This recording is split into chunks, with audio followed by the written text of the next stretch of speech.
انہ تعالی مرئی بالابصار فی دار القرار۔ یہ ایک علامہ کمال ابن حمام رحمۃ اللہ علیہ نے ایک دعویٰ فرمایا کہ اللہ جل مجدہ کی رؤیت ہوگی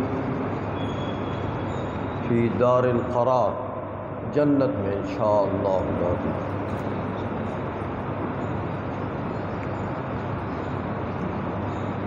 اصل یہ عنوان جو ہے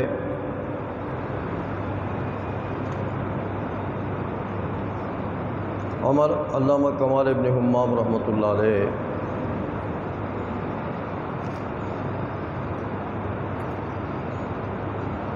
چونکہ پہلے جہت کا سلب ہوا کہ باری تعالیٰ کے لیے جہت نہیں، مکان کا سلب ہوا کہ باری تعالیٰ کے لیے مکان بھی نہیں۔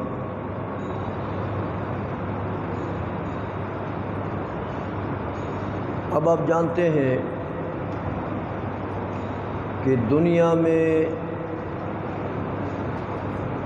جو ممکن کی رؤیت للممکن ہوتی ہے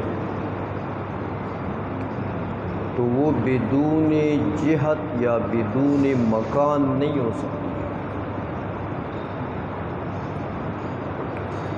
رائی اور مرئی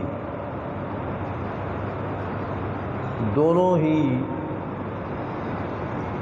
کسی جہت اور کسی مکان میں ہوں گے،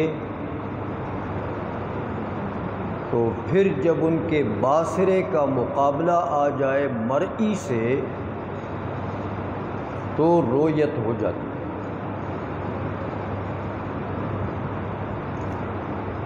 رؤیت کیسے ہوتی ہے؟ آپ نے فلسفہ پڑھا ہوگا۔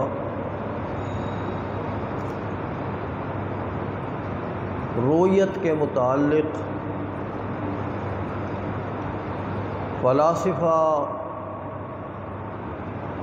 جب رؤیت پر بحث فرماتے ہیں تو رؤیت کی مختلف کیفیات نقل کرتے ہیں۔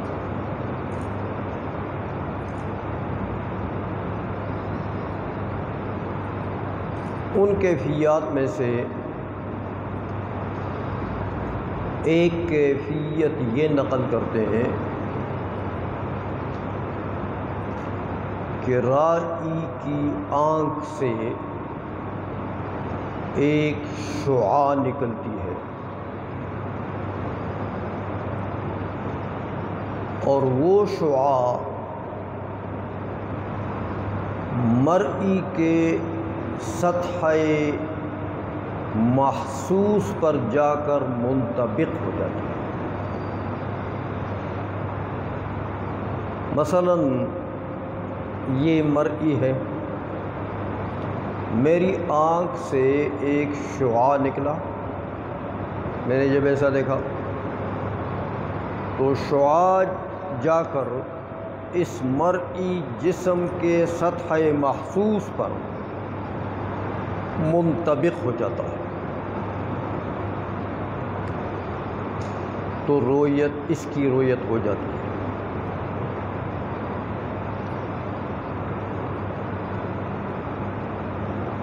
اس لیے رؤیت کو مرئی کا احاطہ لازم نہیں ہے۔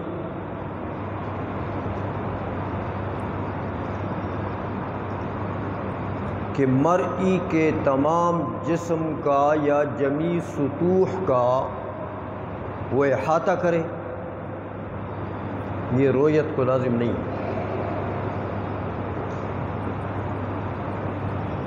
بلکہ جو سطح مرئی کا ایسا ہو محسوس سطح جس پر وہ شعاع منطبق ہو سکے، وہی سطح یا وہی حصہ وہ مرئی ہو جائے گا، پورے جسم کا احاطہ اس کو لازم نہیں ہے۔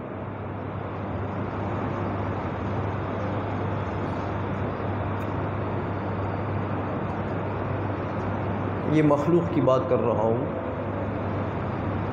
کہ ہم آپس میں جو ایک دوسرے کو دیکھتے ہیں تو ہماری رویت عبارت ہے اس سے، اس لیے ہماری رویت کو احاطہ بالمرئی لازم نہیں ہے۔ ایک باری تعالیٰ کی شان ہے، باری تعالیٰ بھی تو ہر چیز کو دیکھتا ہے، جیسے وہ حدیث میں آتا ہے کہ الاحسان ان تعبد اللہ کأنک تراہ فإن لم تکن تراہ فإنہ یراک، تو فإنہ یراک بھی تو ہے، رویت باری تعالیٰ کی بھی صفت ہے، جیسے اس کی شان کے لائق۔ لیکن قرآن میں جو آیا کہ لا تدرکہ الابصار، لا تدرکہ الابصار یعنی لا تحیطہ الابصار، قوت بصری انسانی باری تعالیٰ کا ادراک نہیں کر سکتی ہے، یعنی احاطہ نہیں کر سکتی۔ ادراک تو ہوگا، جیسے اب اسی عنوان میں ثابت ہوگا، رویت تو ہوگی، تو رویت ہی سبب ہے ادراک کے لیے۔ جیسے کل میں نے عرض کیا تھا کہ صاحب عقائد علامہ عمر نصفی رحمۃ اللہ تعالی علیہ نے جو یہ فرما دیا کہ وہ اسباب العلم للخلق ثلاثۃ، تو اس میں الخبر الصادق والعقل والحواس، تو حواس بھی اسباب علم، تو حواس میں سے باصرہ بھی تو ہے، تو باصرہ سبب ہے من اسباب العلم للخلق، مخلوق کے لیے، کہ مخلوق کا علم بالسبب ہے، علم غیر استقلالی ہے، خالق کا علم تو استقلالی علم ہے، وہ بلا سبب ہے۔ تو چونکہ ہم آپس میں جو ایک دوسرے کو دیکھتے ہیں، ہماری رویت جو ہوتی ہے ممکنات میں، اس رویت کا میں نے ایک تفسیر بتائی، باقی بھی فلاسفہ نے اس کی تفسیریں بہت کی ہیں، کیفیات کی، کیفیات بہت متعین کی ہیں۔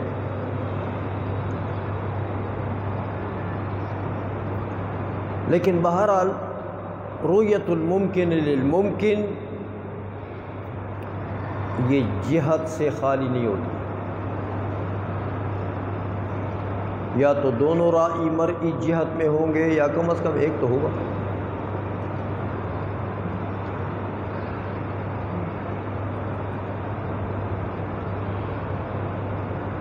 اسی طرح مکان سے بھی خالی نہیں ہوتی، رائی مرئی مکان میں ہوں گے۔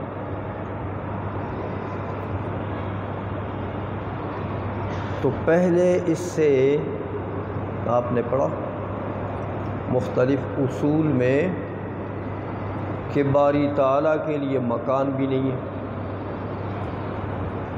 باری تعالیٰ کے لیے جہت بھی نہیں ہے، تو رویت میں تو یہ چیزیں ضروری ہیں کہ رائی مرئی مکان میں ہو، جہت میں ہو، پھر رائی مرئی کے درمیان میں مقابلہ بھی ہو۔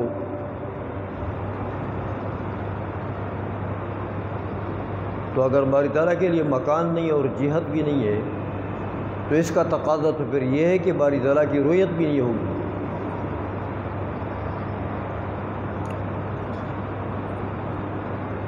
کیونکہ جہت رؤیت ملزوم ہے اور جہت اور مکان اس کو لازم ہے، تو جب لازم منتفی ہوا تو ملزوم بھی منتفی ہوگا، لہذا رؤیت کا انتفاع لازم آیا ما قبل کے ان دو سلبین سے،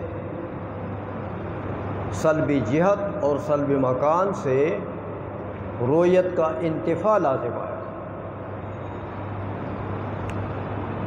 اس لیے علامہ کمال ابن حمام رحمۃ اللہ علیہ نے یہ عنوان مقرر کیا جو آج آپ کے سامنے ہے کہ بھائی ایسا نہیں ہے، ہر رؤیت کو مکان یا جہت لازم نہیں ہے۔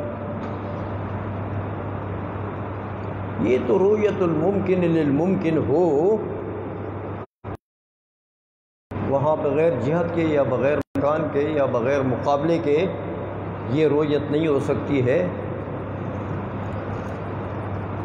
لیکن رؤیت الواجب کو اس پر قیاس کرنا قیاس مع الفارق ہے۔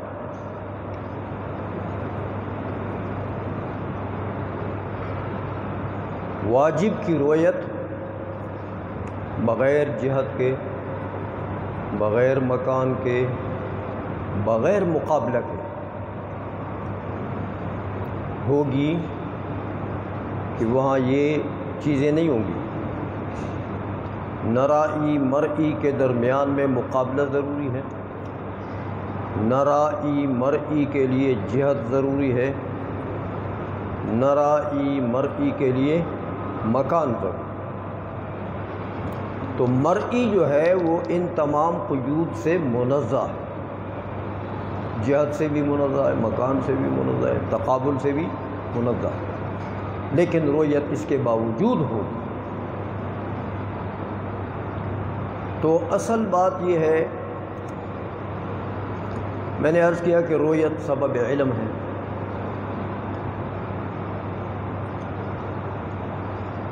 حواس میں سے باصرہ،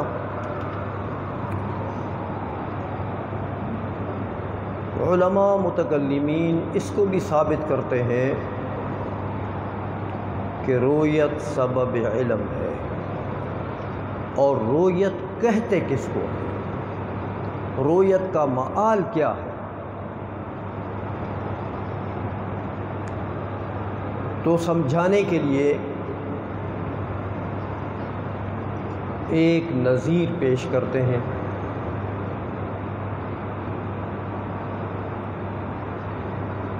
فرماتے ہیں دیکھیں،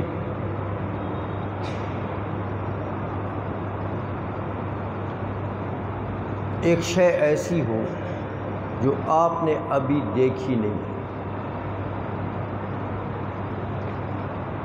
لیکن کسی نے آپ کو خبر دی ہے کہ فلاں چیز ہے، جیسے آپ میں سے کسی نے نیو میمن مسجد نہیں دیکھی ہے، کسی نے تعریف کر دی یار کراچی میں بندر روڈ پر ایک بہت بڑی مسجد ہے، بڑی شاندار بنی ہے، بڑے بڑے پلر ہیں، اچھے گنبد بھی بنے ہوئے، تو آپ کو میمن مسجد کا علم تو سماع سے آ گیا نا۔ اچھا، یہ آپ کو ایک علم آیا، پھر اللہ نے آپ کو توفیق دی اور آ کر میمن مسجد میں آپ خوب گھومے، دیکھا یار واقعی بڑے بڑے پلر، اتنے پلر ہیں، ایک ایک پلر کے 5 پلر بن سکتے ہیں۔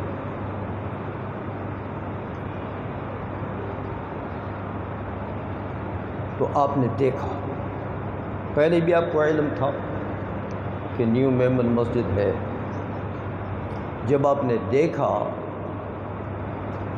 پھر بھی نیو میمن مسجد کا علم آیا، لیکن یہ دونوں علمین کے درمیان میں کچھ فرق ہے کہ نہیں؟ پہلا جو آپ کا علم تھا اتنا ہی قوی تھا جتنا آپ کے دیکھنے سے جو علم آیا، جتنا یہ قوی ہے، پہلا والا علم آپ کا اتنا قوی تھا نہیں تھا۔ پتہ لگا یہ رؤیت سے کچھ زیادت آ گئی، علم میں کچھ پختگی آ گئی۔ یہ جو زیادت آئی ہے اس کا نام ہے رؤیت۔ ایک تو وہ نفس علم ہے نا شے کا، وہ تو آپ کو سامعہ سے پہلے حاصل تھا، لیکن رؤیت سے جو ازدیاد ملا آپ کو، آپ کے علم میں کچھ قوت آئی، کچھ زیادتی سمجھو، زیادتی تو نہیں کہنا چاہیے کہ زیادت اور نقصان یہ مقولہ کم کی صفات میں سے ہے، کیف کی صفات میں سے نہیں ہے۔ علم کیف ہے، لیکن بہرحال قوت و ضعف کا استعمال کرنا چاہیے اس کے لیے۔ تو آپ کا علم رؤیت کے وقت قوی ہو گیا، وہ قوت آ گئی رؤیت کی وجہ سے جو پہلے نہیں تھی۔ یہ جو قوت آپ کے علم میں آئی ہے اس کا نام ہے رؤیت۔ سمجھانے کے لیے علماء نے یہ مثال دی ہے۔ اب یہ رؤیت جو ہے یہ سبب علم تو ہے، علم ایک جدید علم، قوی علم آپ کو آ گیا رؤیت سے، جو پہلے والے علم سے قوی ہے، تو یہ سبب علم تو ہے۔ اب یہ جو مسئلہ ہے کہ عام طور پہ انسانوں میں تو رؤیت ہوتی ہے تو جہت، مکان، مقابلہ، یہ تین چیزیں ہوتی ہیں۔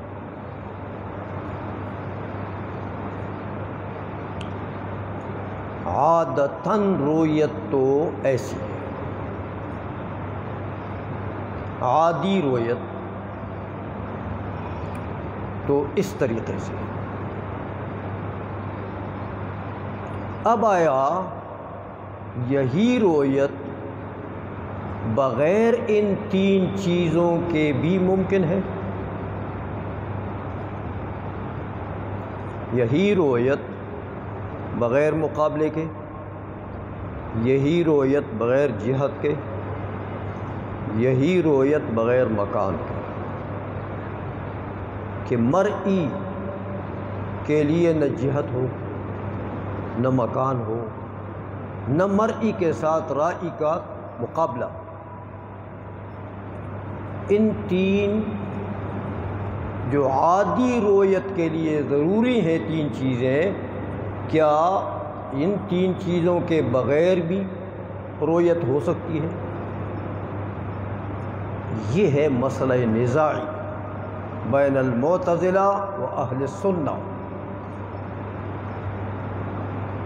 محل نزاع یہ ہے۔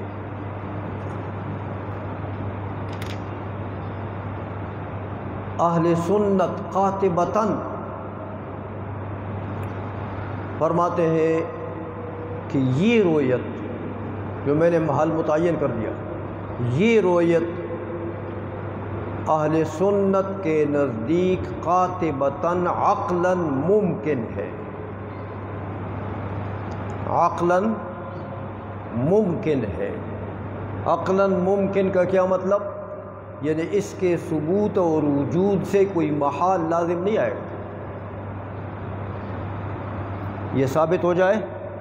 حضور ادھر بیٹھ جائے، کیوں گناہ گار کرتے ہیں یار، میں ذرا اطمینان سے پھر پڑھاؤں گا نا۔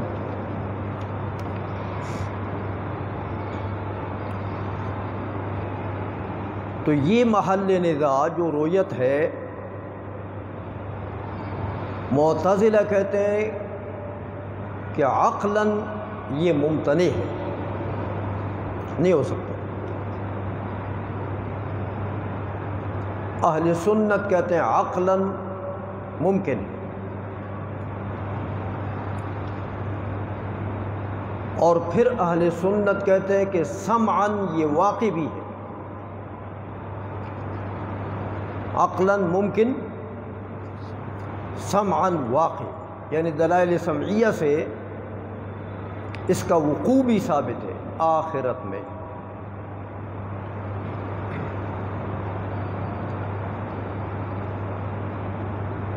کہ آخرت میں رب تعالیٰ کی رؤیت ہوگی، بالفعل ہوگی، جنتیوں کو بالفعل ہوگی، واقع ہوگی، اس پر دلائل سمعیہ موجود ہے۔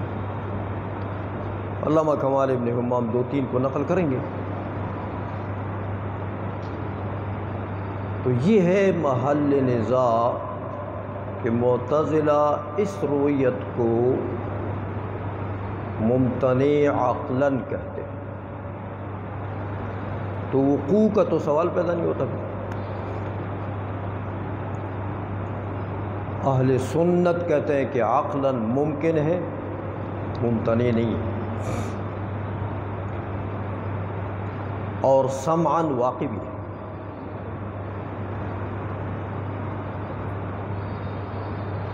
اس لیے علامہ کمال ابن حمام رحمۃ اللہ علیہ نے یہ دعویٰ فرمایا کہ انہ تعالی مرئی بالابصار فی دار القرار۔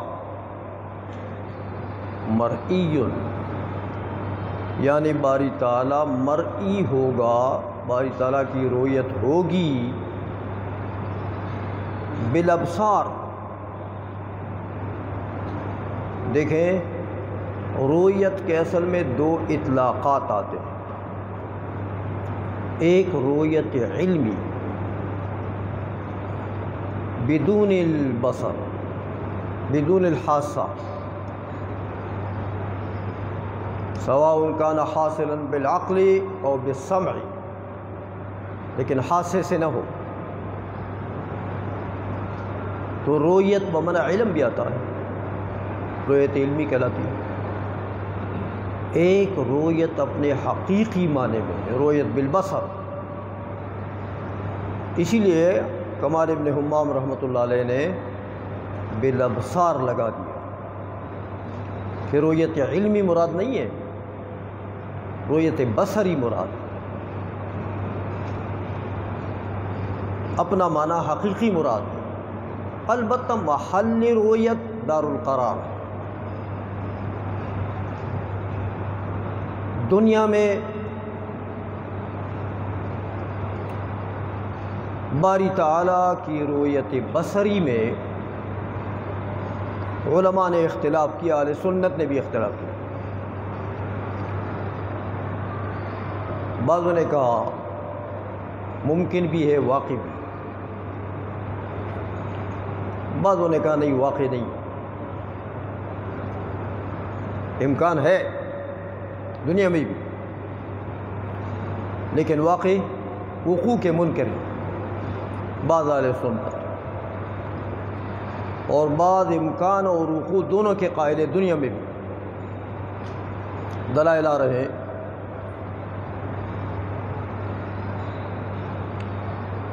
اس لیے پہلی دلیل نقلی علامہ کمال ابن حمام رحمۃ اللہ اپنے دعوے پر نقل فرما رہے ہیں کہ دیکھو قرآن نے کہا کہ وجوہ یومئذ ناظرۃ الی ربها ناظرہ، الی ربها ناظرہ، وجوہ یومئذ ناظرۃ،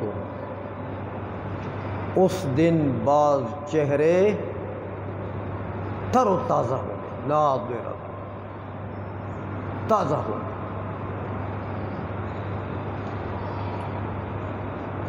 اور تازگی کیوں ہوگی؟ خوشحالی کا ظہور چہروں پر کیوں ہوگا؟ کہ الی ربها ناظرہ، اپنے رب پر ان کی نظر پڑی، رب کے طرف ناظرہ ہوں گی،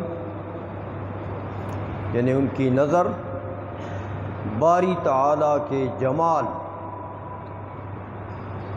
سے مشرف ہو گئی، اس لیے تر و تازگی ہو گئی۔ وہ حدیث میں آتا ہے نا، اس وقت سے جنت میں زیادہ خوشی کا وقت اور کوئی نہیں ہوگا۔ حضور نے فرمایا کہ جب جنتی جنت میں داخل ہوں گے اور ہر جنتی کے لیے جو محلات، اور وہ تو بڑی تفصیل حضور نے فرمائی ہے، وہ محلات، وہ بیویاں، وہ حور و غلمان، وہ نعمتیں،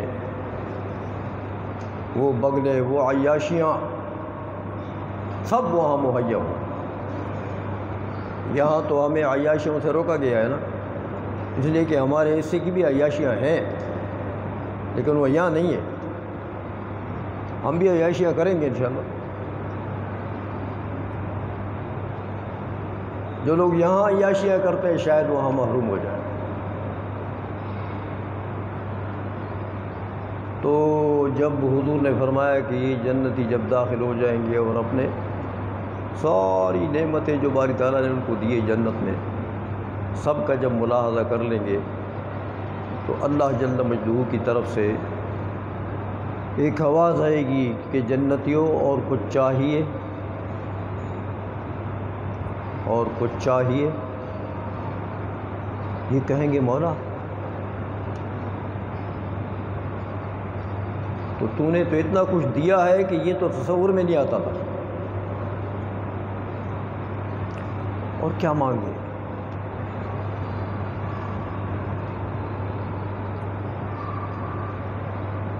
اتنے میں اللہ جل مجدہ اپنی ذات کے جمال کا یعنی اپنا دیدار دکھائیں گے جنتیوں کو۔ پھر حدیث میں مختلف تفصیلات آتی ہیں کہ یہ جنتی اللہ جل مجدہ کے جمال میں ایسے محو ہو جائیں گے کہ وہ باقی جنت کی نعمتیں ان کو خاص و خاشاک نظر آ جائیں کہ ان کی تو کوئی حیثیت ہی نہیں۔ نعمت ہے تو اللہ کا ہی دیدار ہے، اللہ کے جمال کو دیکھنا ہے، جو لذت آئے گی۔ بعضوں نے تو لکھا ہے کہ یہ جنتی خود رفتہ ہو جائیں گے، اللہ کے جمال میں ایسے مستغرق ہو جائیں گے۔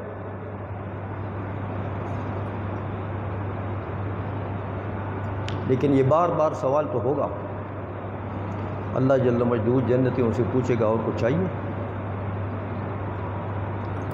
اسی لیے ایک اور حدیث ہے، حضور نے فرمایا کہ یہ عام لوگ جو ہیں یہ علماء دین سے مستغنی نہیں ہو سکتے۔ دنیا میں تو آپ دیکھ رہے ہیں علماء کے محتاج ہیں، حلال و حرام جاننے میں، جائز و ناجائز کے جاننے میں، فرائض و واجبات، مستحبات، سنن و محرمات، مکروہات وغیرہ جاننے میں عوام لوگ علماء کے محتاج ہیں۔ حضور نے فرمایا آخرت میں بھی یہ محتاج رہیں گے، علماء کے جنت میں بھی یہ محتاج رہیں گے۔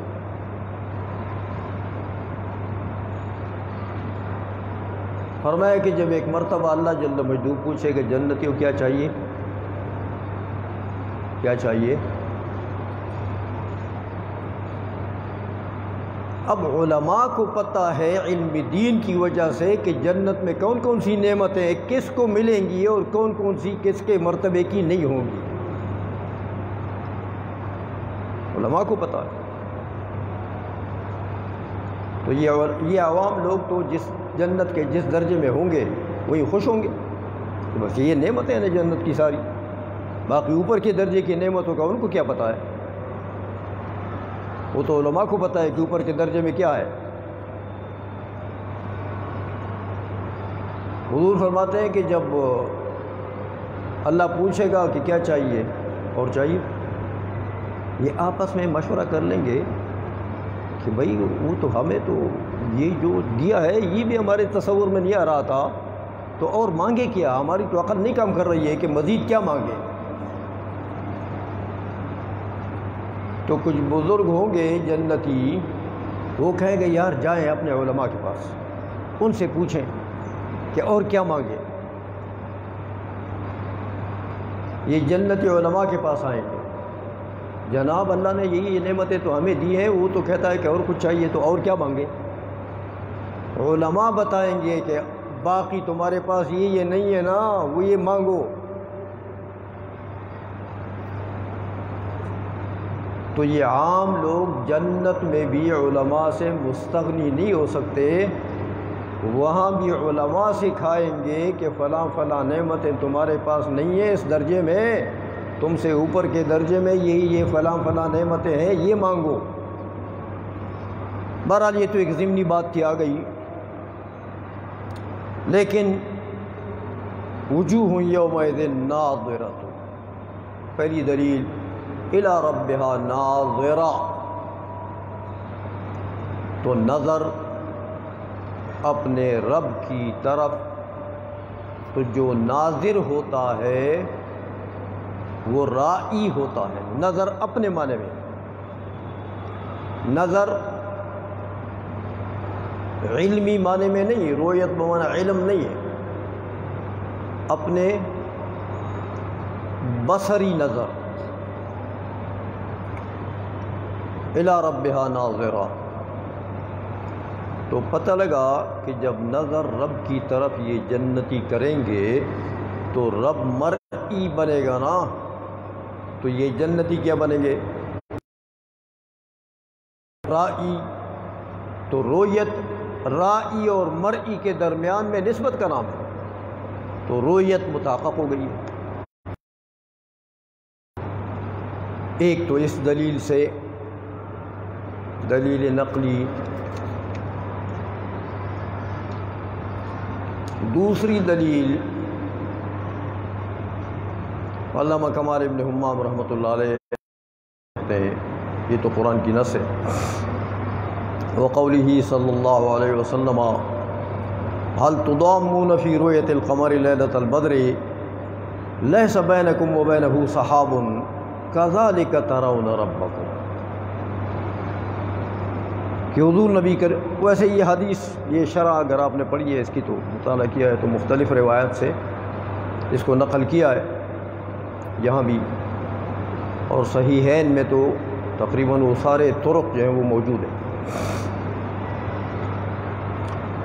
تو یہ جو منقول حدیث ہے، جن الفاظ سے حضور نے فرمایا کہ هل تضامون فی رؤیت القمر لیلۃ البدر لیس بینکم وبینہ سحاب، جب 14ویں کا چاند لیلۃ البدر،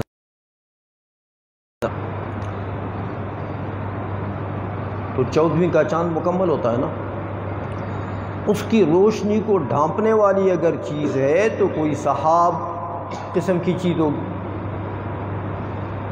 بادل یا کوئی گرد و غبار، علت جس کو کہتے ہیں شرع میں۔ حضور نے فرمایا لیس بینہ و بینک سحاب، تمہارے اور اس کے درمیان میں کوئی رکاوٹ بھی نہ ہو، مانع بھی نہ ہو، مانع من الرؤیت کوئی شے نہ ہو، اور چاند ہو 14ویں کا، تو کیا تم اس میں اس کے دیکھنے میں ایک دوسرے کو ضرر پہنچاؤ گے؟ یعنی کوئی رش کرو گے، ایک دوسرے کو دفع دکھے دو گے؟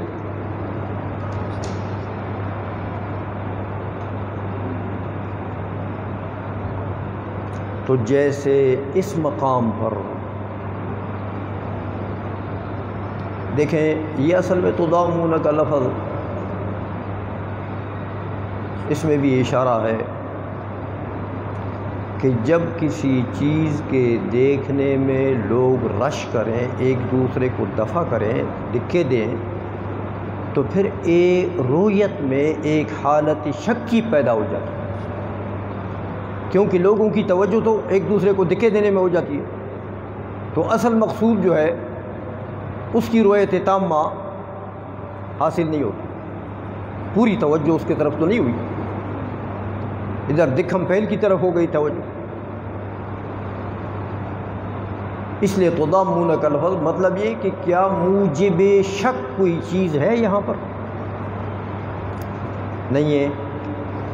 تو جب موجب شک یہاں نہیں ہے اور یقیناً تم اس لیلۃ البدر کو دیکھتے ہوں گے، اسی طرح حضور نے فرمایا کذالک ترون رب، اسی طرح بغیر کسی رکاوٹ کے اور بغیر کسی موجب شک کے تم باری تعالیٰ کو دیکھو گے۔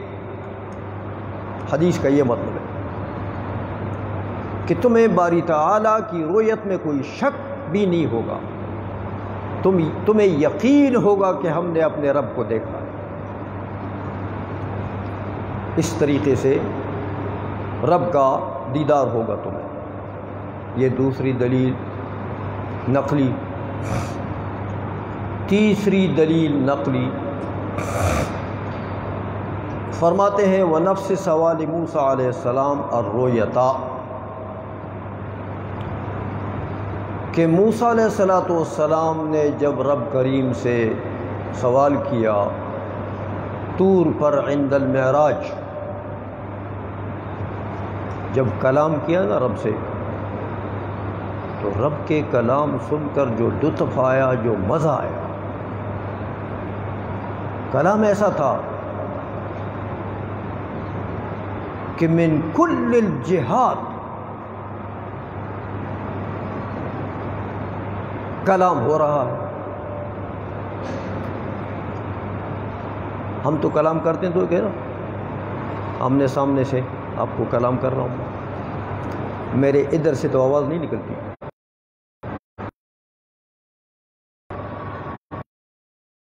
کلام رب کے کلام کو سن رہا ہے، سن کہ پوری فضا کلام ربی ہے،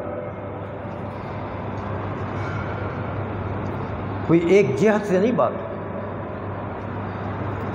وہ کلام میں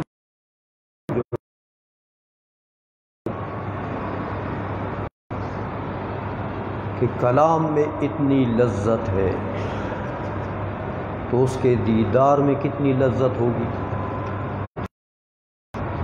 اس لیے سوال کر گئے کہ رب ارنی انظر الیک، سوال کیا رب ارنی انظر الیک، اپنا میں نظر کروں تیری ذات کی طرف۔ اب یہ موسیٰ علیہ السلام نے انظر الیک کہ میں نظر کروں تجھے نظر سے دیکھ لوں۔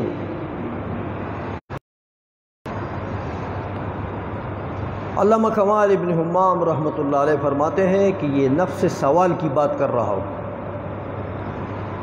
اسی آیت میں ایک اور طریقے سے بھی دلیل ہے، نفس کلام سے اس سے احتراز کر دیا کہ وہ اور طریقہ استدلال ہے، لیکن یہاں نفس سوال کو دیکھیں،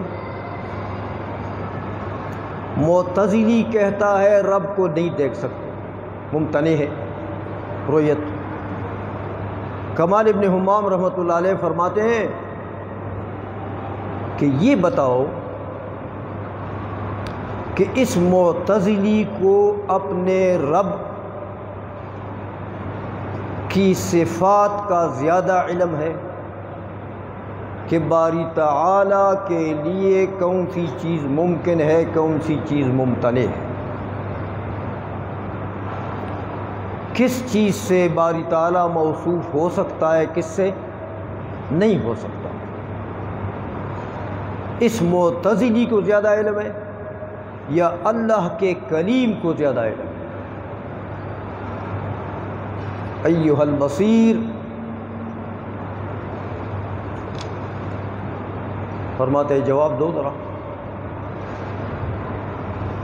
یہ معتزلی جو کہتا ہے کہ باری تعالیٰ کی رؤیت ممتنع نہیں ہو سکتی ہے، تو کیا نبی، وہ بھی اولو العزم نبی صاحب شریعت موسیٰ علیہ السلام جیسی شخصیت سوال کر رہی ہے، تو کیا ممتنع کا سوال کر رہے ہوں؟ معتزلہ کے نزدیک تو ممتنع ہے نا، تو کیا موسیٰ علیہ السلام کو یہ پتہ نہیں ہے کہ یہ نظر الی الرب تو ممتنع؟ تو کیا موسیٰ علیہ السلام جیسی شخصیت ممتنعات کا سوال کر رہے ہیں رب سے؟ کیا یہ کلیم اللہ کے شان کے مناسب بات ہے کہ وہ ممتنعات مانگے؟ خوب پتہ ہے کہ یہ ممتنع ہے، تو پھر اس کے باوجود یا تو پتہ ہوگا موسیٰ علیہ السلام کو کہ یہ ممتنع یا پتہ نہیں ہوگا۔ اگر پتہ نہیں ہوگا تو جہالت تو نبوت کے شاعر شان نہیں کہ جاہل بندہ نبی بن جائے اور وہ بھی اولو العزم نبی، تو پتہ ہوگا کہ ممتنع ہے اگر معتزلہ کی بات ہے تو پھر باوجود امتناع کے پھر موسیٰ علیہ السلام اس کو مانگ رہے ہیں، سوال کر رہے ہیں۔ یہ موسیٰ علیہ السلام کی شان کے لائق ہے۔ پتہ لگا، ممکن تھا موسیٰ علیہ السلام کو پتہ تھا کہ ممتنع نہیں ہے، ہو سکتا ہے، ممکن ہے، اسی لیے موسیٰ علیہ السلام نے مانگا۔ اگر ممتنع ہوتا تو موسیٰ علیہ السلام کبھی اس کا سوال نہ کرتے۔ اسی لیے علامہ کمال ابن حمام فرماتے ہیں کہ وہ نفس سوال موسیٰ علیہ السلام الرؤیۃ اذ لا يسأل نبی کریم من اولی العزم الرب جل وعلا ما یستحیل علیہ۔ ایک نبی جو نبی مکرم ہو اللہ کے نزدیک اور اولو العزم نبی ہو، وہ کیا رب کریم سے مستحیلات مانگے گا، مستحیلات کا سوال کرے گا؟ پتہ لگا یہ اعتزال والوں نے اپنا کوئی پیٹ سے عقیدہ نکالا ہے کہ رب کی رؤیت ممتنع ہے۔ یہ ان کے پیٹ کی بات تو ہو سکتی ہے، لیکن نہ عقلاً یہ صحیح ہے نہ شرعاً صحیح۔ یہ ارأیت، وہی بات سوال کرتے ہیں ابن حمام رحمۃ اللہ علیہ، ارأیت ایھا البصیر، مجھے خبر دے، بتاؤ اے بصیرت رکھنے والے، مجھے بتاؤ، المعتزلی اعلم باللہ سبحانہ من نبیہ موسیٰ، کیا یہ معتزلی رب کریم کا علم اس کو زیادہ ہے اللہ کے نبی موسیٰ علیہ السلام سے؟ حیث علم ما یجب للہ وما یستحیل علیہ، کہ موسیٰ علیہ السلام تو جانتے ہیں کہ کون سی چیز کا ثبوت باری تعالیٰ کے لیے واجب ہے، کس کا ثبوت مستحیل ہے، محال ہے۔ تو کیا یہ معتزلی کو پتہ ہو سکتا ہے اور موسیٰ علیہ السلام کو پتہ نہیں تھا؟ اسی لیے یہ کہ معتزلی کو تو پتہ لگ گیا کہ ما یستحیل اور ما یجب کا ما لا یعلمہ نبیہ و کلیمہ صلی اللہ علیہ وسلم، کیا اس کے نبی اور کلیم کو اس کا پتہ نہیں تھا؟ تو یہ تو سمعی بات ہو گئی کہ رؤیت باری تعالیٰ سمعاً واقع ہے، ممکن بھی ہے، دار الآخرت میں واقع بھی ہے۔ دنیا کے معاملے میں میں نے آپ کو بتا دیا، خیر یہ تو ہم عقلاً کی بات کر رہے ہیں، لیکن دنیا کے متعلق میں نے آپ کو بتا دیا کہ اہل سنت کے دو فرقے ہوئے ہیں۔ کچھ تو کہتے ہیں کہ دنیا میں ممکن نہیں،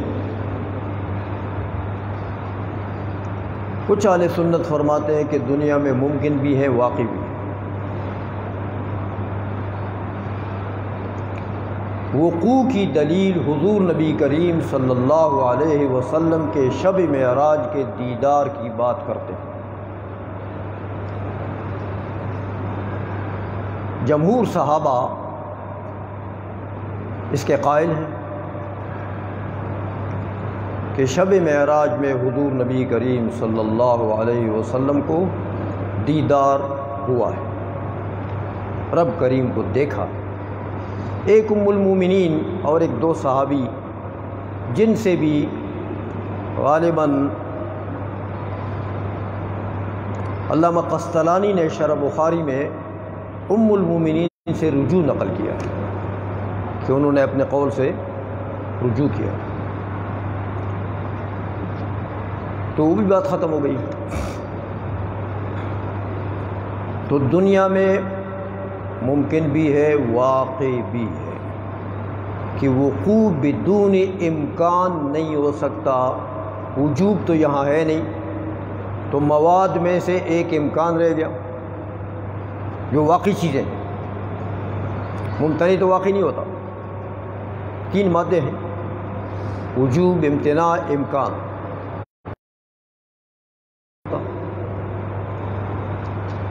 اس کا تو عدم ضروری ہے،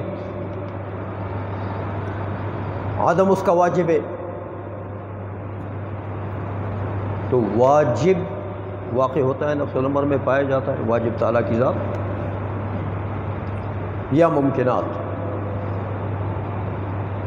تو واجب تو ہے نہیں، تو جب واقع ہے تو پتہ لگا ممکن ہے۔ اس لیے فرماتے ہیں کہ دنیا میں ممکن بھی ہے اور واقع بھی ہے۔ اور وقوع کے لیے پھر میں نے عرض کیا حضور نبی کریم صلی اللہ علیہ وسلم کا جو دیدار ہے بشب معراج، اس کو استدلال میں پیش کرتے ہیں۔ یہ جو علامہ کمال ابن حمام کی بات میں نے آپ کو بتائی کہ اس میں جو فرمایا وہ نفس سوال موسیٰ علیہ السلام الرؤیۃ، یہ نفس کا لفظ جو لگا دیا کہ عین سوال سے استدلال کرتے ہیں، اس آیت سے آگے استدلال نہیں کرتے، نفس موسیٰ علیہ السلام کے مانگنے سے استدلال کرتے ہیں۔ تو وہ تو آپ نے سن لیا، لیکن اس نفس کے لفظ سے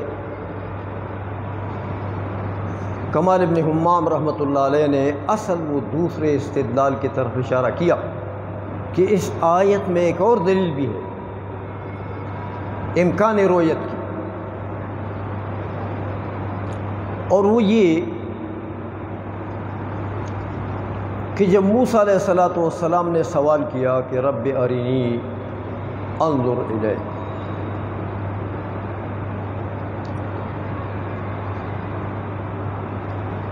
اللہ جل مجدہ نے جواب دیا لن ترانی، اور موسیٰ علیہ السلام تو بڑے اولو العزم نبی ہیں، سے اللہ کا حق ہے جواب دینا، جواب دے دیا۔ لیکن ایسے بندہ کسی کو جواب دے، اسی پر اگر چھوڑ دیتے، رب کریم اس کا حق ہے، مولا ہے بھائی، لیکن اولو العزم لوگوں کی باری تعالیٰ بھی تو قدر کرتا ہے کہ میرے جواب سے اس کی حکمت کا بھی اس کو پتہ لگ جائے کہ میں نے یہ لن ترانی کیوں کہا، اس لیے نہیں کہ تمہارے مرتبے کا لحاظ نہیں ہے، رتبے کا لحاظ ہے، لیکن لن ترانی کی حکمت کو بھی سمجھو۔ حکمت یہ ہے، بتانا تھا موسیٰ علیہ السلام کا خالق بھی رب کریم ہے، اللہ جل مجدہ نے موسیٰ علیہ السلام کے بدن مبارک میں یہ صلاحیت اور استعداد نہیں رکھی تھی کہ رؤیت باری تعالیٰ کی دنیا میں اس کے شعاع کو برداشت کر سکے۔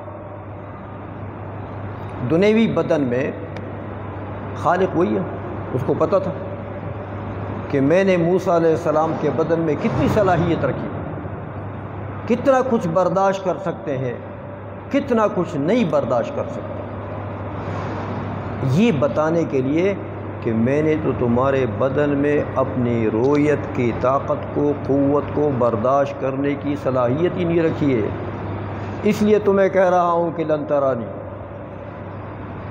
اور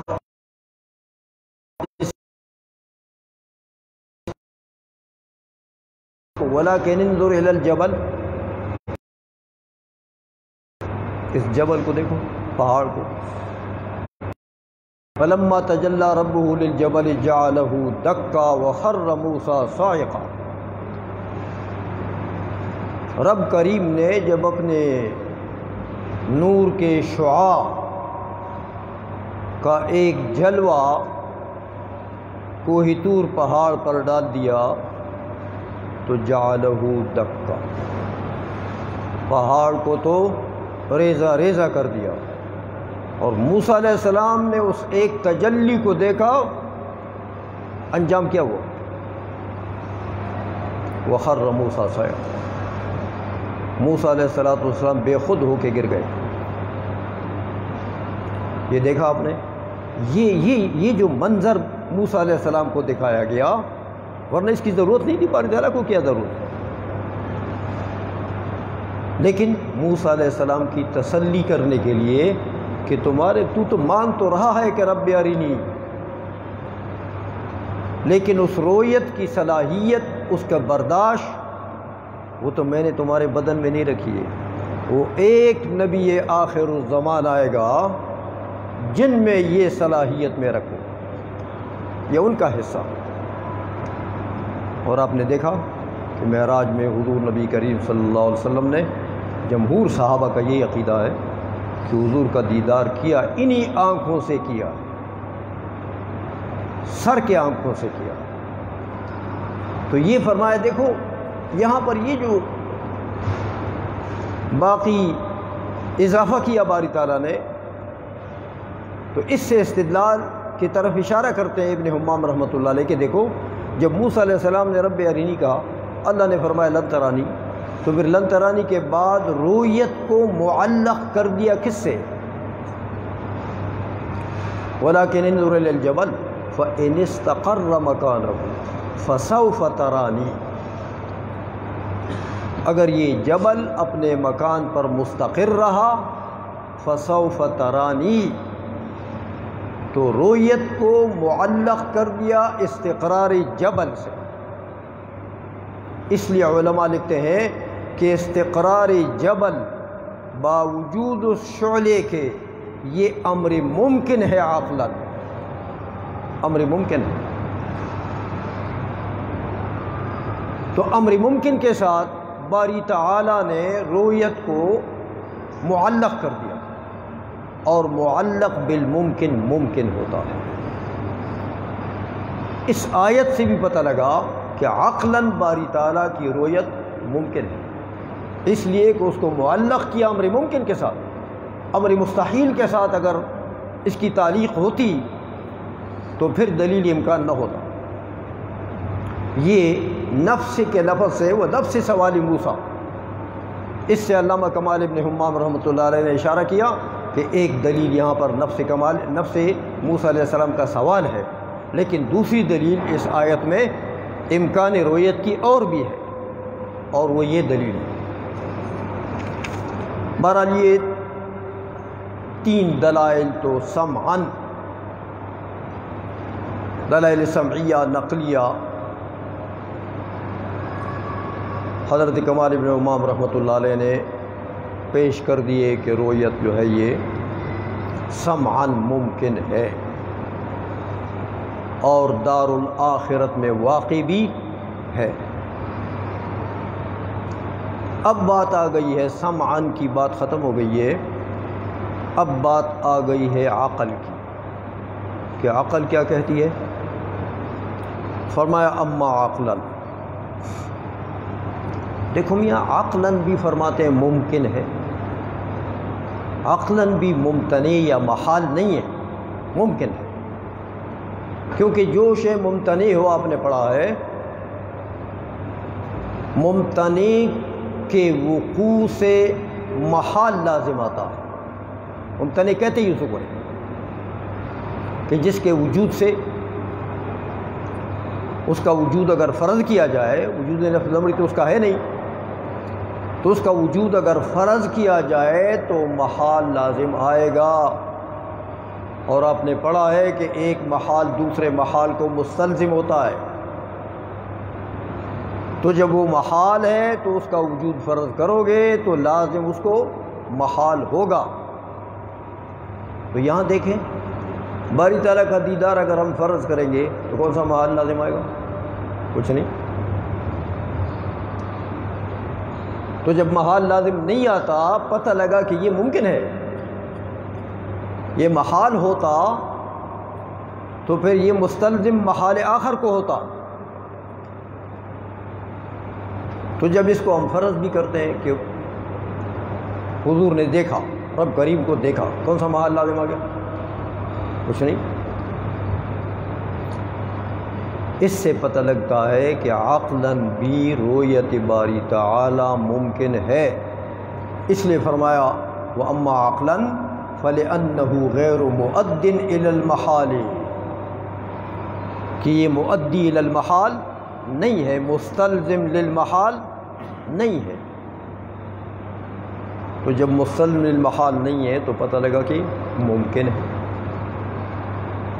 فَوَجَبَ أَلَّا يُعْدَلَ عَنِ الظَّاهِرِ، اب جب یہ ممتنع نہیں ہے، لہذا قرآن عظیم میں جو لفظ آیا کہ وجوہ یومئذ ناظرۃ الی ربہا ناظرہ، یہ نظر کا لفظ آیا،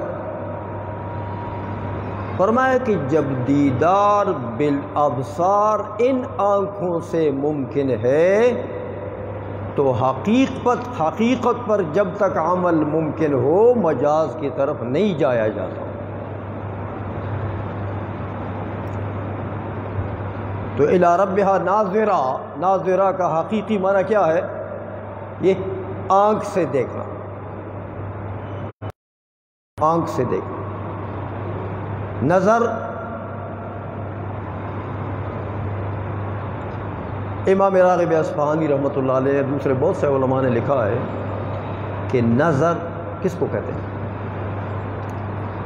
اس آنکھ کی پتلی سے دیکھنا، آنکھ کی پتلی سے دیکھنے کو نظر کہتے ہیں۔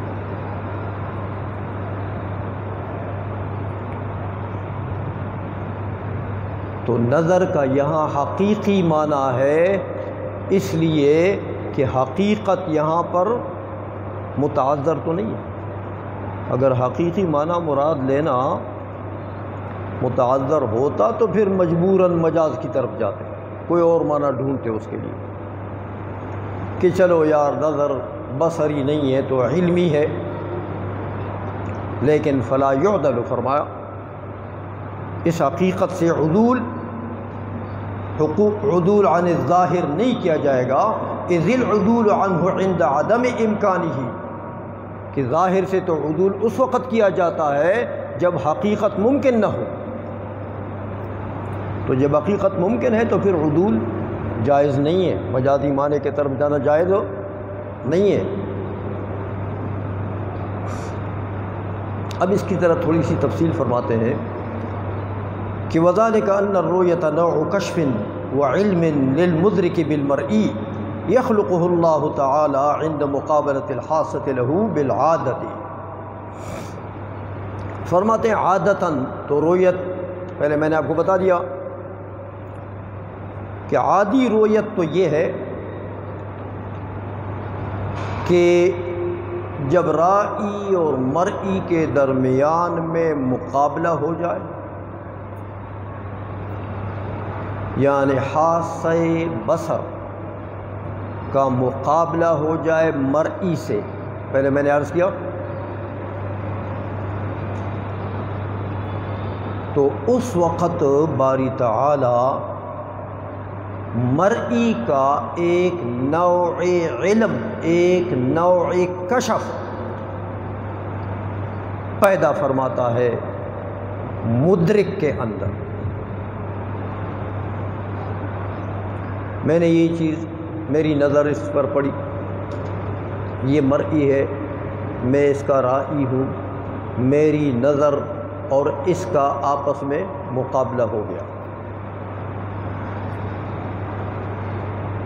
تو جب مرئی سے رائی کے نظر کا مقابلہ ہو جائے تو عادتاً باری تعالیٰ کی عادت ایسی جاری ہے کہ اس وقت باری تعالیٰ مدرک کے لیے ایک نوع کشف مرئی پیدا فرماتا ہے کہ وہ جو مرئی چیز ہے اس کا ایک قسم علم باری تعالیٰ مدرک کو دیتا ہے۔ یہ باری تعالیٰ کی عادت ہے، یعنی عادتاً جو رویت ہے وہ ایسی ہوتی ہے۔ اس کے لیے مقابلہ میں نے پہلے بتا دیا، جہت، مقابلہ، مکان، یہ ساری چیزیں ہیں۔ اسی لیے فرمایا کہ وذالک ان الرؤیت نوع کشف وعلم للمدرک، کہ رویت جو ہے یہ ایک قسم کشف اور علم کا ہے مدرک کے لیے، عالم کے لیے بالمرئی، اور یہ علم جو ہے یخلقہ اللہ تعالی عند مقابلۃ الحاصۃ له بالعادۃ، باری تعالی جب مقابلہ ہو جائے رائی مری کے درمیان میں تو اللہ تبارک و تعالی یہ نوع علم اور نوع کشف جو ہے وہ پیدا فرما دیتا ہے، مدرک کو یہ علم دے دیتا ہے، کیونکہ آپ نے پڑھا ہے کہ حواس جو ہے وہ سبب علم ہے۔ تو یہ اس طریقے سے تو فجاز ان یخلق هذا القدر من العلم بعینہ من غیر ان ينقص منه قدر من الادراک من غیر مقابلۃ بجہۃ معها مسافۃ خاصۃ ومن غیر احاطۃ بمجموع المرئی کما قد یخلقه من غیر مقابلۃ لهذه الحاصۃ اصلا۔ اسی لیے فرماتے ہیں دیکھو جب یہ عادی رویت ہو گئی ہے تو اب دیکھنا یہ ہے کہ یہی رویت، یہ تو مقابلہ اس کے ساتھ شرط ہو گیا یا جہت اور مکان شرط ہو گیا عادی رویت میں، تو آیا یہی رویت جو سبب علم ہے اور اس رویت سے جو نوع علم حاصل ہوا بغیر کسی کم و کاست کے، یہی نوع علم آیا بغیر مقابلے کے، بغیر جہت کے، بغیر مکان کے بھی حاصل ہو سکتا ہے یہی نوع علم،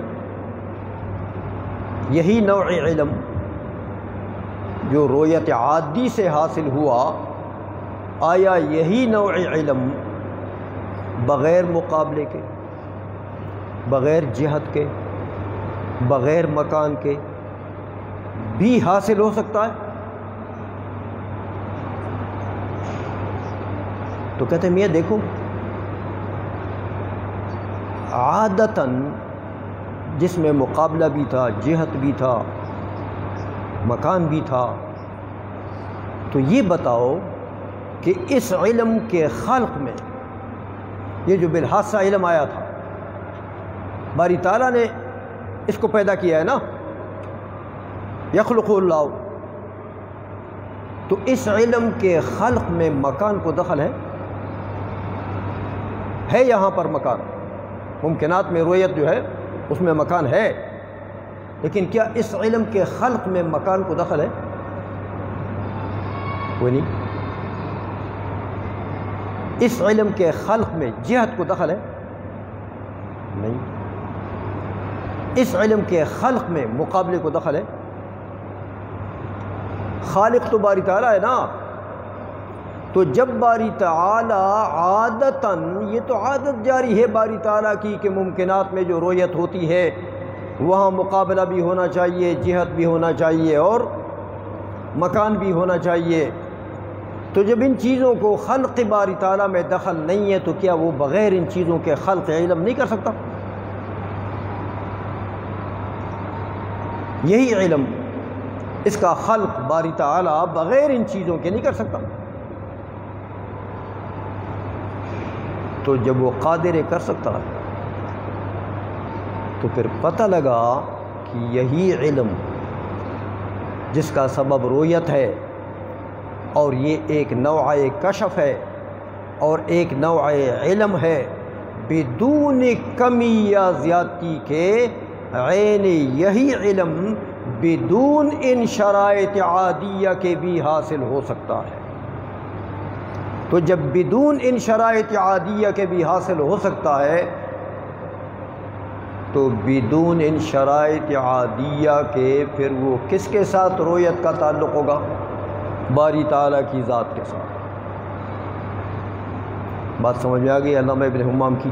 یہ کہنا چاہتے ہیں، اس لیے فرمایا کہ فجاز ان یخلق هذا القدر من العلم بعینہ، جائز ہے کہ یہی مقدار علم بعینہ باری تعالیٰ پیدا کر دے، من غیر ان ينقص منہ قدر من الادراک، ہاں بغیر اس کے کہ اس کے ادراک میں کسی قدر کی کمی ہو جائے، کچھ کمی نہیں، برابر اتنا ہی مقدار کا علم جتنا عادی اس میں تھا، اتنے ہی مقدار کا علم باری تعالیٰ پیدا کر دے، من غیر مقابلۃ بجہۃ معہا مسافۃ خاصۃ، بغیر اس کے کہ وہاں مسافت خاصہ ہو، بغیر اس کے کہ وہاں مقابلہ بالجہت ہو، بغیر اس کے کہ وہاں احاطہ ہو رائی کا مرئی کے مجموع کے اوپر، بغیر اس کے، وہ تو علم عادی میں تھی نہیں یہ چیزیں، تو خرق عادت کے طور پر کیا باری تعالیٰ ایسا نہیں کر سکتا؟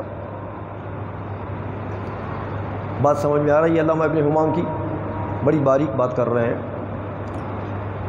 اچھا، کما قد یخلقہ من غیر مقابلۃ لہذہ الحاسۃ اصلا،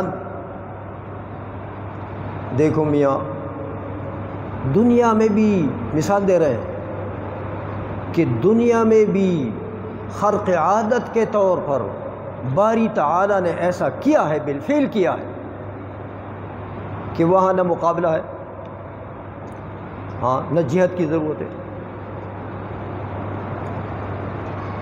جیسے حضور کا ارشاد نقل کرتے ہیں استدلال میں، کہتے دیکھو کما روی عنہ صلی اللہ علیہ وسلم انہ قال لہم، صحابہ سے حضور نے فرمایا کہ سووا صفوفکم، اپنے صفوف کو سیدھے کرو، فإنی اراکم من وراء ظہری،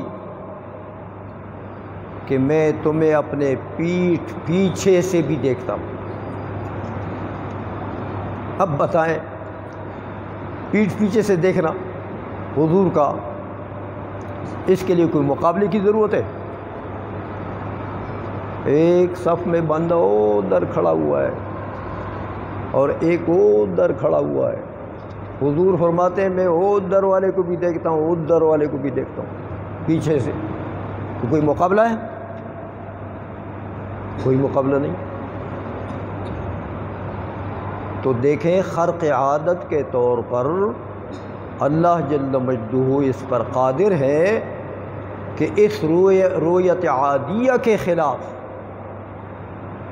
باری تعالیٰ یہی قدر علم، بالکل اس میں کوئی کمی نہ ہو، یہی مقدار علم پیدا کر دے، نہ وہاں مقابلہ ہو، نہ وہاں جہت ہو، نہ وہاں مکان ہو۔ استدلال کو سمجھ گئے ہو؟ یہ ہے رؤیت جو باری تعالیٰ کے شان کے لائق ہے۔ تو جب عادی رؤیت ممکنات میں ہوتی ہے تو یہ رؤیت جو باری تعالیٰ کی ہے بغیر کسی ان شرائط کے، کہ یہ شرائط رؤیت عادی کے لیے ہے، باری تعالیٰ کے قدرت کے اوپر کوئی قدغن لگانے کے لیے تو شرائط نہیں ہوتی ہے بھائی، تو خرق عادت تو باری تعالیٰ کی محض اظہار قدرت ہوتا ہے۔ یہ علامہ ابن حمام رحمۃ اللہ علیہ نے استدلال کیا اس پر۔ تو بغیر احاطے کے بھی رؤیت ہوتی ہے۔ رائی کو مرئی پر، پورے بدن پر، پورے جسم پر احاطہ نہیں ہوتا، اس کو بھی رؤیت کہتے ہیں۔ مثال دیتے ہیں، وَكَمَا أَنَّا نَرَى السَّمَاءَ وَلَا نُحِيطُ بِهَا، بغیر احاطے کے دیکھو رؤیت ہے۔ آسمان کو ہم دیکھتے ہیں، لیکن کیا پورے آسمان کے جسم مدور نظر نے احاطہ کر لیا؟ لیکن ہم کہتے ہیں آسمان کو ہم نے دیکھ لیا، وَلَا نُحِيطُ بِهَا۔ اور دیکھیں اسی طرح باری تعالیٰ جل مجدہ ہمیں دیکھ رہا ہے کہ نہیں دیکھ رہا ہے؟ میں نے حدیث آپ کی خدمت میں رکھ دی کہ فَإِن لَمْ تَكُنْ تَرَاهُ فَإِنَّهُ يَرَاكَ، تو باری تعالیٰ ہمیں دیکھ رہا ہے، لیکن یہاں کوئی مقابلے کی شرط ہے کہ باری تعالیٰ جب دیکھے گا ہمیں کہ اس کا کوئی حادثہ ہے کہ اس کے ساتھ تقابل آ جائے ہمارا؟ کچھ نہیں۔ تو یہ رؤیات ہیں مختلف جو کہ بغیر ان شروط کے بھی، جو عادی رؤیت کے لیے شرائط تھی ان کے بغیر بھی واقع ہے۔ من غیر مقابلۃ فی جہۃ باتفاقنا، آگے فرماتے ہیں کہ والرؤیۃ نسبۃ خاصۃ بین طرف راء و مرئی، کہ رؤیت جو ہے یہ رائی اور مرئی کے درمیان میں، معنی مصدری ہے نا، تو معنی مصدری کیا چیز ہوتی ہے؟ معانی نسبیہ۔ رائی اور مرئی کے درمیان میں ایک نسبت کا نام ہے رؤیت۔ یہ اب کہتے ہیں دیکھو میاں، اگر آپ یہ شرط لگا دیں کہ رائی کو مقید ہونا چاہیے جہت سے، رائی کو جہت میں ہونا چاہیے، تو عقل کا تقاضا یہ نہیں ہے، پھر عقل کا تقاضا یہ کہ نسبت جو ہے منتسبین کی طرف اس کی نسبت برابر ہوتی ہے، نسبت کا تعلق منتسبین کے ساتھ ایک جیسا ہوتا ہے۔ تو اگر آپ رائی کو جہت سے مقید کرتے ہیں، صرف رائی کو، اور مرئی کو جہت سے مقید نہیں کرتے، تو یہ ترجیح بلا مرجح ہے۔ پھر مرئی کو بھی جہت سے مقید کرنا پڑے گا۔ صرف مرئی کو اگر جہت سے مقید کرتے ہو تو ترجیح بلا مرجح، رائی کو بھی جہت سے مقید کرنا پڑے گا۔ ایسا نہیں کر سکتے کہ ایک کو تو جہت سے آپ مقید کریں اور دوسرے کو کھلا چھوڑ دیں بغیر تقیید کے۔ اسی لیے فرمایا علامہ ابن حمام رحمۃ اللہ نے کہ فَإِنِ اقْتَضَتْ عَقْلًا كَوْنَ أَحَدِهِمَا فِي جِهَةٍ، تو اقتضت کون الآخر كذلك، اگر عقلی تقاضا یہ ہو کہ ایک جہت کا مقتضی ہے، تو میاں پھر دوسرا بھی۔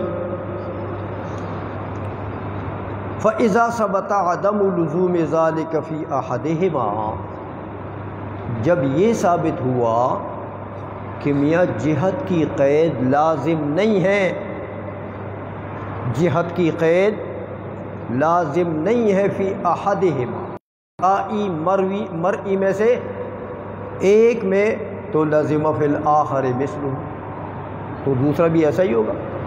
لہذا ایک میں جہت کی قید نہیں ہے تو دوسرے میں بھی جہت کی قید نہیں ہوگی۔ وَإِلَّا، اور اگر تم کہتے ہو یہ ایک میں تو جہت کی قید ہے دوسرے میں نہیں ہے، تو فَتَحَكُّمٌ، پھر یہ تو ڈنڈماری ہے یار، یہ تو تو یہ ڈنڈماری تو یہاں نہیں چلتی ہے، سینہ زوری ڈنڈماری کہ یہ جگہ نہیں ہے، یہاں تو دلائل سے بات کرو۔ اس لیے فرمایا پھر یہ ایک کو مقید کرنا دوسرے کو نہ مقید کرنا ترجیح بلا مرجح ہے، یہ محض تحکم ہے، یہ محض سینہ زوری ہے۔ تو سینہ زوری یہاں پر بات کرو دلائل سے، فتحکم محض وکما جاز ان یعلم سبحانہ وتعالی من غیر کیفیت و صورت۔ یہ ایک اور عقلی دلیل دیتے ہیں، فرماتے ہیں دیکھو میاں عقلاً بھی دیکھو، باری تعالی کا علم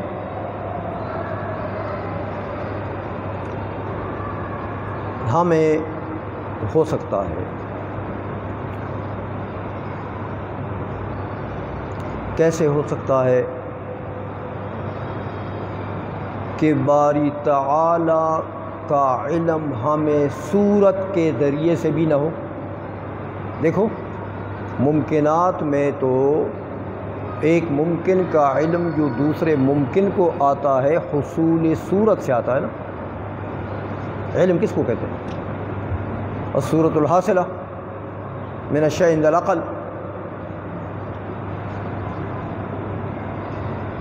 لیکن باری تعالیٰ کا جو علم ہے ہمیں وہ صورت حاصلہ سے، باری تعالیٰ کی کوئی صورت ذہن میں آئی ہے؟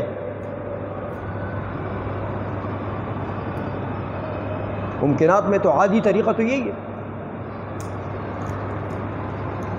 لیکن باری تعالیٰ کا علم ہمیں ہے باوجود اس کے کہ وہاں صورت حاصلہ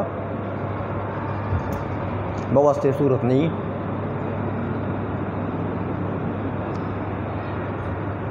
ممکنات میں یہ ہے کہ کسی چیز کا علم آتا ہے تو اس کی کیفیات، اس کا علم کیا ہوتا ہے؟ مقول کیف میں سے ہوتا ہے۔ تو باری تعالیٰ کا جو علم ہے کیا وہ مقولے پہ پابند ہے؟ یہ مقولے تو جوہر اور عرض کے ہیں، ایک مقولہ جوہر کا ہے، 9 مقولے عرض کے ہیں، تو جوہر اور عرض دونوں ممکن کی قسم ہیں۔ تو کیا ممکنات اور حوادث کا محل باری تعالیٰ ہے؟ اس لیے باری تعالیٰ کا علم ہمیں ہے بدون صورت کے، بدون کیف کے۔ تو ابن حمام فرماتے یار اتنی تکلیف کرتے ہو کہ یہ تو مانتے ہو کہ باری تعالیٰ کا علم ہمیں ہے بغیر صورت کے، بغیر کیف کے، تو اگر یہ مان لو گے کہ باری تعالیٰ کی رؤیت بھی ہمیں ہوگی بغیر جہت کے، بغیر مکان کے، تو اس میں کیا فرق آ جائے گا؟ یہ مانتے ہو تو وہ بھی مان لو نا۔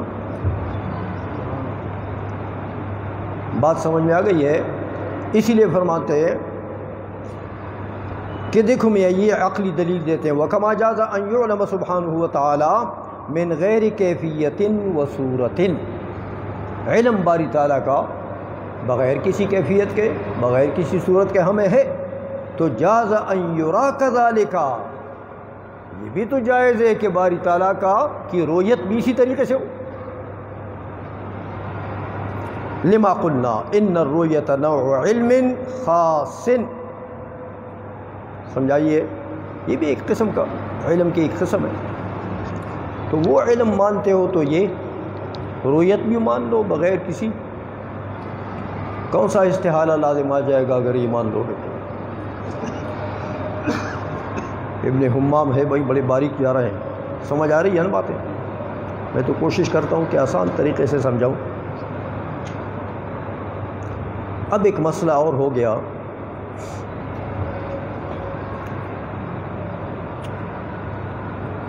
وہ حصول المسافت والمقابلت والاحاطۃ والصورت سے ایک سوال کا جواب دے رہے ہیں علامہ ابن حمام رحمۃ اللہ علیہ۔ سوال یہ ہو رہا ہے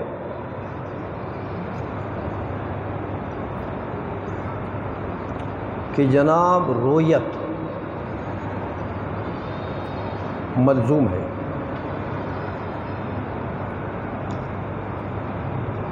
رائی مرئی کے درمیان میں مسافت اس کو لازم ہے، مسافت مخصوصہ۔ دیکھو اگر رائی مرئی کے درمیان میں مسافت بعید ہو جائے، بعد آ جائے، غایت بعد، تو بھی رؤیت نہیں ہو سکتی۔ رائی مرئی کے درمیان میں انتہائی قرب ہو جائے تو بھی رؤیت نہیں ہو سکتی۔ آپ اپنے آنکھ کے، یہ آنکھ بھی آپ کا جسم ہے نا، تو کیا اس اپنے آنکھ کے اس گولائی کو آپ دیکھتے ہیں؟ وہ ڈاکٹر کو دکھاتے ہیں تو پھر وہ دیکھتا ہے کہ ڈاکٹر اور آپ کے آنکھ کے درمیان میں مسافت خاصہ ہو جاتی ہے تو وہ پھر دیکھتا، لیکن تم خود دیکھتے ہو، اس لیے کہ مسافت ختم ہو گئی۔ تو انتہائی قرب بھی رؤیت سے مانے، انتہائی بعد بھی رؤیت سے مانے، لہذا مسافت خاصہ رؤیت کو لازم۔ دوسری چیز مقابلہ، کہ حاسہ بصریہ کا مرئی کے کسی سطح کے ساتھ مقابلہ آ جائے تو وہی سطح مرئی بن جائے گا۔ مقابلے کے بغیر تو لہذا رؤیت کو مقابلہ بھی لازم ہے۔ احاطہ، احاطے سے مطلب یہ نہیں کہ احاطہ بجمیع جسم المرئی، یہ مراد نہیں۔ احاطے سے مراد حصہ مرئیہ کا احاطہ، جس کا مقابلہ، نظر کا جس حصے سے مقابلہ ہو جائے اس کا احاطہ، تو یہ احاطہ بھی اس کو رؤیت کو لازم۔ صورت،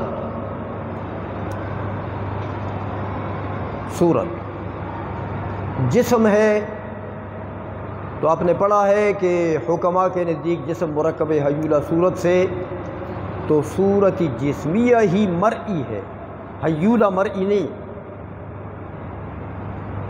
حیولہ کی تو تعریف بھی وہ حیولے جیسے کرتے ہیں، وہ کہتے ہیں حیولہ کیا چیز ہے؟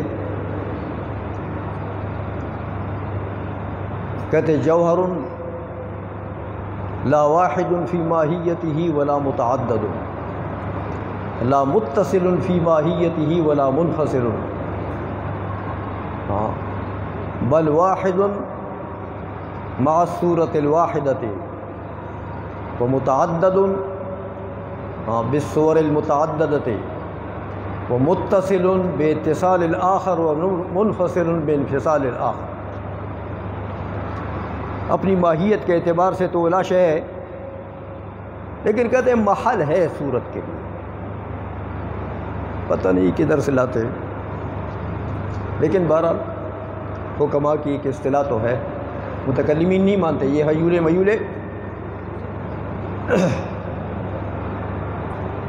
لیکن حکماء محل مانتے ہیں صورت جسمیہ کے لیے۔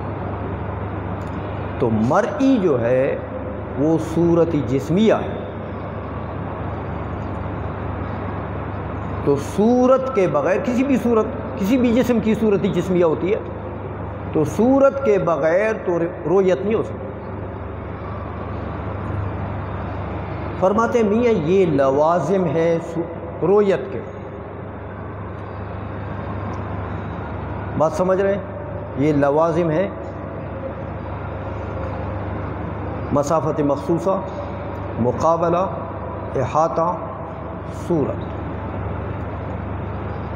یہ رؤیت کے لوازم ہیں۔ تو جناب والا تم کہتے ہو کہ باری تعالیٰ تو ان تمام چیزوں سے منزہ ہے، باری تعالیٰ تو ان تمام چیزوں سے، تو یہ لوازم میں سے تو کوئی لازم بھی نہیں ہے نا، تو لوازم تو سارے منتفی ہو گئے، تو ملزوم ہوگا؟ انتفاع لوازم سے ملزوم کا انتفاع لازم نہیں آتا، تو پھر رویت کدھر رہ گئی؟ سوال کو سمجھ گئے ہو؟ لوازم کے انتفاع سے ملزوم کا انتفاع آ جاتا ہے، تو لوازم تو سب باری تعالیٰ کی رویت میں تم کہتے ہو وہاں ایک بھی نہیں، تو لوازم منتفی ہو گئے تو رویت بھی منتفی ہوگی، لہذا باری تعالیٰ کی رویت ہوگی ہی نہیں۔ یہ ایک سوال یہاں پر ہوتا تھا، کمال ابن حمام رحمۃ اللہ تعالی علیہ اس کا جواب دے رہے ہیں۔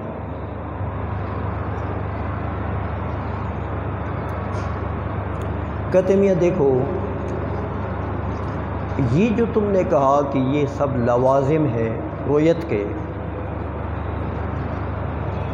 تو میاں اس کی وجہ یہ ہے ثم الاتفاق کون بعض المرئیات کذالک، یہ جواب دے رہے ہیں کہ چونکہ بعض مرئیات بھی ایسے ہی ہوتی ہیں کہ ان کا بھی تقاضا ہوتی ہے یہ چار چیزیں۔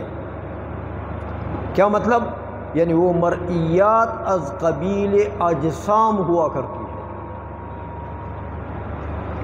تو جو مرئی از قبیل جسم ہو بے شک وہاں یہ چیزیں ہوں گی، لیکن میاں ہم نے باری تعالیٰ کے لیے جسم مانا ہے؟ ہم جس مرئی میں کلام کر رہے ہیں وہ تو جسم اور جسمانیات سے منزہ ہے، لہذا وہاں یہ چیزیں رویت کو لازم بھی نہیں ہے کہ وہ رویت جو باری تعالیٰ کی ہے وہ عادی رویت نہیں ہے، میں نے پہلے آپ کو بتا دیا، اور یہ تو رویت عادیہ کے لوازم ہے۔ تو جواب دے دیا، سمجھ گیا؟ ثم الاتفاق کون بعض المرئیات کذالک، کیونکہ اتفاق یہ ہے کہ بعض مرئیات بھی ایسی ہوتی ہیں قبیل اجسام ہوتی ہیں، تو جب مرئیات قبیل اجسام ہو تو ظاہر بات ہے کہ ان کا تقاضا یہی ہوگا کہ وہاں مقابلہ بھی ہونا چاہیے، وہاں صورت بھی ہونی چاہیے، وہاں احاطہ بھی ہونا، یہ سب چیزیں لا لکونہا معلولا عقلیا لہذا النوع من العلم المسمى رویتا، اس وجہ سے نہیں کہ وہ کوئی معلول ہے اس رویت کے، ہاں مرئی ہے اسی رویت کے، اس وجہ سے نہیں، بلکہ وہ من حیث الجسم ان کا تقاضا ہے کہ وہی مقابلہ بھی ہونا چاہیے اور وہاں پر صورت بھی ہونا چاہیے، تو وہ تو من حیث الجسم مرئی کا تقاضا ہے، تو یہاں تو جسم میں یہ مرئی از قبیل اجسام نہیں ہے، تو لا لکونہ معلولا عقلیا لہذا النوع من العلم، وہ تو من تقاضا ہے یہ اس جہت سے نہیں کہ وہ اس رویت کا معلول ہے، اس جہت سے نہیں،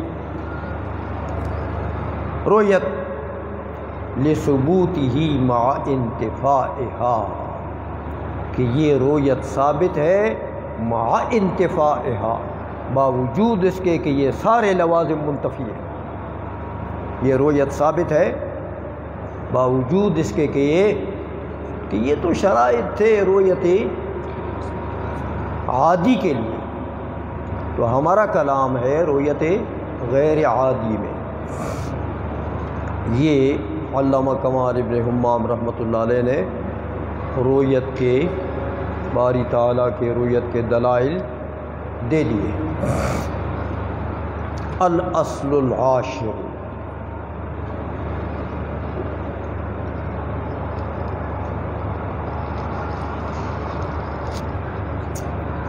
اصل عاشر میں جو اس رکن کا آخری اصل ہے، فرمایا العلم بأنہ تعالی واحد لا شریک لہ، العلم پہلے اصل کو دیکھیں ذرا، کتاب میں دیکھیں، اس رکن کا اصل اول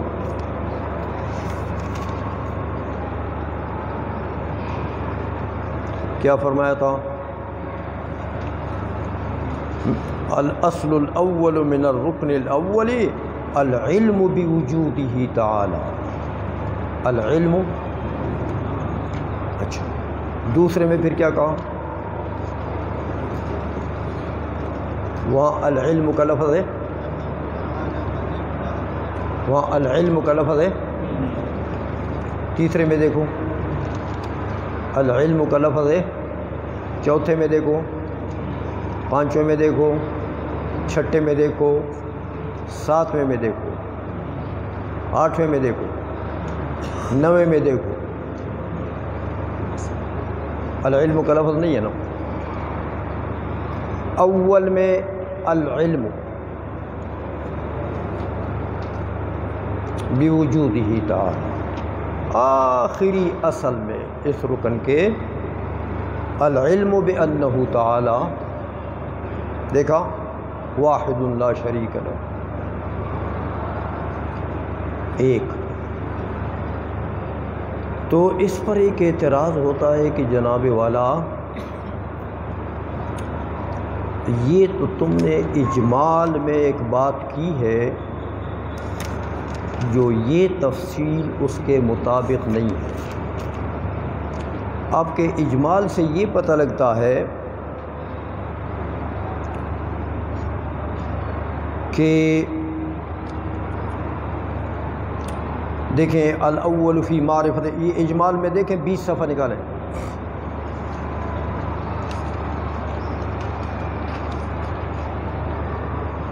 دیکھ لیا؟ یہ چار جو ارکان ذکر کیے ہیں نا، اس میں سے آخر یہ جو تیسری لکیر میں، نیچے سے تیسری لکیر میں اول میں الاول فرماتے ہیں الاول فی معرفت اللہ تعالی، مل گیا؟ آگے فرمایا وَيَنْحَصِرُ فِي عَشْرَةِ أُصُولٍ، پہلا رکن منحصر ہے فی عشرۃ اصول، تو عشرۃ اصول میں کیا؟ یہ اجمال، کتاب کا اجمال بتا رہے ہیں، اجمال بتا رہے ہیں۔ وہ عشرۃ اصول کیا ہیں؟ وہی العلم بوجود اللہ تعالی، تو وقدمہ وبقائہ، یہ سارے اس کے اوپر عطف ہیں، تو علم کا لفظ ساتھ لگے گا۔ تو اجمال میں تو تم نے یہ بتایا کہ یہ علوم عشرہ ہیں، علوم، تو تفصیل میں تو 8 علوم نہیں ہے اور 2 علوم ہیں۔ 8 کے ساتھ علم کا لفظ ہے نہیں، تو 2 کے ساتھ علم کا لفظ لگا دیا۔ تو کیا یہ تفصیل اجمال کے مطابق ہے؟ یہ سوال ہوتا ہے کہ یہ تفصیل تو اجمال کے مطابق ہو، یہ ایک سوال یہاں ہوتا ہے کہ یہاں تو علم کا لفظ لگا دیا، تو باقی 8 نے بیچاروں نے کون سا گناہ کیا تھا؟ وہاں بھی لگا دیتے۔ تو اصل میں سوال خارجی ہے، علماء اس کا جواب پھر دیتے ہیں۔ علامہ کمال ابن حمام نے اس کا جواب نہیں دیا، اسی لیے اس کو سوال خارجی کہتے ہیں۔ کتاب کے اندر جس کا جواب نہ ہو، علماء شارحین جواب دیتے ہیں کہ میاں ابن حمام رحمۃ اللہ علیہ نے اختصار کو ملحوظ نظر رکھا ہے، چونکہ یہ متن ہے، مختصر متن ہے، الف با تا سا ہے، بس علم کلام کا یہ الف با تا سا ہے۔ تو الف با تا سا بچے کو آپ سمجھائیں گے تو اختصار سے سمجھائیں گے تو سمجھ لیں گے، اور آپ بڑی بڑی تفصیلات بیان کریں گے تو وہ بیچارہ کیا سمجھے گا۔ اس لیے 8 میں اختصار سے کام لیا۔ پھر اعتراض ہوا کہ ان 2 نے کون سا قصور کیا تھا کہ یہاں سے اختصار کا کام نہیں لیا، پہلا اور آخری؟ یہاں بھی اختصار سے کام لیتے؟ اس کا جواب یہ ہے کہ نہیں، اگر یہاں بھی اختصار سے کام لیتے تو پھر تو بالکل عدم مطابقت مع الاجمال لازم آ جاتا۔ تو ان دو میں علم کے لفظ کا ذکر کر کے اشارہ کر دیا کہ باقیوں میں بھی مراد علم ہے، لیکن اختصاراً ان کا ذکر نہیں ہوا۔ تو ان دو میں ذکر یہ اشارہ ہے کہ باقیوں میں بھی علم مراد ہے، یعنی علم کا لفظ بالکل متروک نہیں کیا، بلکہ ان دو میں ذکر کر کے اشارہ دے دیا کہ باقیوں بھی مراد ہے، لیکن ذکر ان کا اختصاراً نہیں ہوا۔ یہ تو اول میں اور آخر میں علم کا لفظ ذکر کیا۔ باقی ایک اور اعتراض بھی ہوتا ہے یہاں پر کہ میاں دیکھو، یہ ساری تفصیلات جو آپ ذکر کر رہے ہیں کہ باری تعالیٰ قدیم ہے، ازلی ہے، ابدی ہے، موجود ہے، نے تو سب سے آخر میں ذکر کر دیا، حالانکہ اس کا حق یہ تھا کہ یہ سب سے تھا، تو آپ نے دوسری چیزوں کو مقدم کیا اور اس کو مقصودی چیز کو مؤخر کیا۔ یہ تو قلب موضوع ہے نا، تو یہ قلب موضوع آپ نے کیوں کیا؟ ایک سوال یہاں پر یہ بھی ہوتا ہے۔ اس کا جواب اصل میں یہ ہے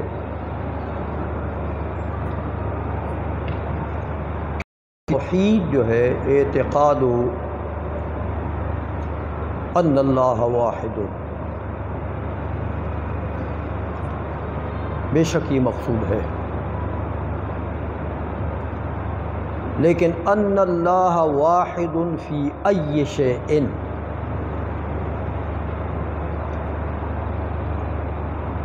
اللہ جل مجدہ کو توحد حاصل ہے۔ کس میں توحد حاصل؟ وہ جس چیز میں باری تعالیٰ کو توحد حاصل ہے وہ متعلقات توحید ہے، متعلقات توحید ہے۔ جیسے آپ کہتے ہیں باری تعالیٰ قدیم ہے، ازلی ہے، ابدی ہے، تو مطلب کیا ہے کہ ان اللہ